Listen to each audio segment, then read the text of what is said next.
Welcome to Blizzard Fire. We hope this video helps fire up your solution. In this video, I will explain how to get purple blocks in Block Blast. Purple blocks are unique and powerful pieces that can significantly boost your score. Understanding their mechanics is key to mastering the game. We'll cover how they appear and the best ways to use them effectively. Get ready to elevate your Block Blast strategy and achieve higher scores with these special blocks. Purple blocks typically appear after you perform specific actions in the game. One common trigger is clearing multiple lines at the same time, especially 4 lines or more. Creating combos, where you clear lines consecutively, also significantly increases your odds. The game rewards efficient play, so aim for big clears to bring out these valuable pieces and advance your game. Once you have a purple block, strategic placement is crucial.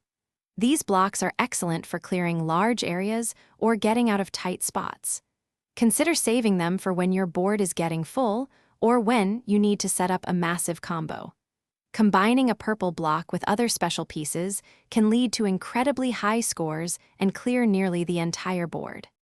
To consistently get purple blocks, focus on maintaining a clear and open board. This allows for more opportunities to create the multi-line clears and combos that trigger their appearance. Don't just place blocks randomly. Always think about how your current move can set up future line clears. Regular practice will help you develop the intuition needed to master purple block generation. Thanks for watching. If you found this helpful, don't forget to like and subscribe.